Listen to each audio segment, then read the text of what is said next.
주셨습니다. 아까 우리 이건태 의원님이 좀 사실관계를 바로잡고 싶은 내용이 있다고 해서 마이크를 넘기겠습니다. 예, 우리 박준택 의원님께서 백현동 사건 좀 설명드렸는데요. 제가 조금 보완 설명 좀 드리려고 지금 들리시나요? 네. 그 백현동 사건은 이제 성남시 백현동에 있는 한국식품연구원이 전주로 이전하게 되면서 그 부지 개발과 관련된 일입니다. 근데 검찰의 공소 사실은 뭐냐면 성남시 도시개발공사가 그 백현동 개발 사업에 참여를 했으면, 지분 참여를 했으면 한 200억 정도 수익을 봤을 텐데 성남도시개발공사가 사업 참여를 하지 않아서 200억 정도를 못 벌었으니까 배임이다, 이겁니다. 근데 성남도시개발공사가 그 사업에 참여하고 안 하고 그 결정은 성남도시개발공사가 결정한 거지 이재명 당시 시장이 너 참여하지 마 이렇게 관여한 바가 없습니다. 이 부분 오해가 있으면 안 될 것 같아서 설명을 드렸고요. 조금 이제 말이 나온 거에 부연 설명을 드리면 이 공소 사실이 얼마나 말이 안 되는 거냐면 쉽게 말하면 이렇게 예를 들을 수 있어요.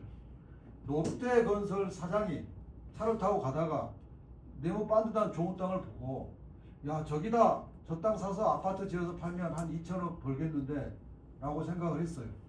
다음날 참모회의를 하던 중에 야 근데 다른 사업도 많으니까 하지 말자 라고 했는데 며칠 있으니까 현대건설 사장이 그 땅을 사가지고 아파트 지어서 2천억을 벌어 먹었어요. 그러면 롯데건설 사장이 2천억 배임입니까? 이게 딱 그 사건이에요. 배임이라고 할 때는 일을 구체적으로 하다가 어떤 구체적인 조건 하에서 제3자한테 이득을 주고 회사한테 손을 끼쳤을 때 배임이 벌어지는 거예요. 사업을 하지도 않았는데 사업을 했으면 돈 벌었을 테니까 사업을 했으면 벌었을 돈 200억이 배임이다. 아니 결과론적으로 얘기해서 그 사업자가 아파트 지어서 팔아서 돈을 벌었지만 그건 결과론적으로 얘기한 거고 그 사업을 했을 때 아파트 값이 갑자기 떨어져가지고 손해날 수도 있고 이득 날 수도 있고 지분 참여를 할 수도 있고 안 할 수도 있는 건데 지분 참여를 했으면 이득이 났을 텐데 안 했으니까 배임이다. 이건 공소사실 자체가 성립될 수가 없는 거예요.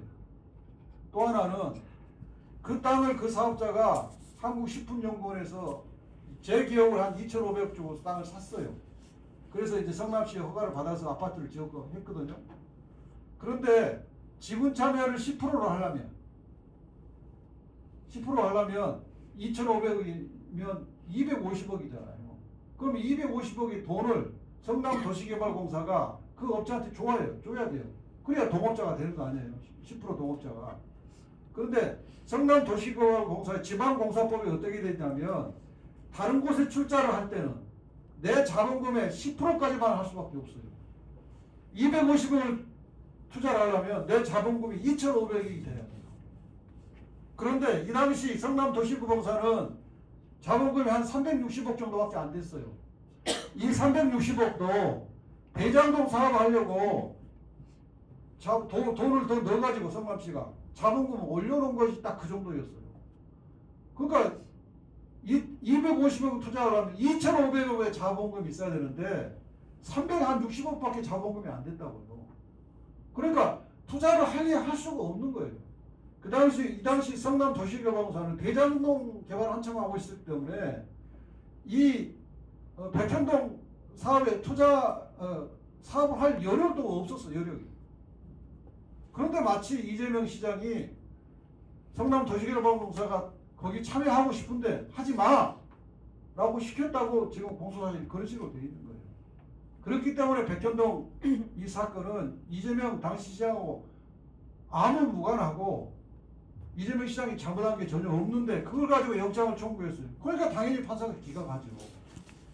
우리는 저쪽 국민의힘 쪽에서는 이상한 판사가 있어가지고 당연히 발부될 영장을 발부하지 않았다고 하지만 그건 이상한 판사가 아니고 지극히 합리적이고 정상적인 판사가 정상적인 영장 기각을 한 겁니다.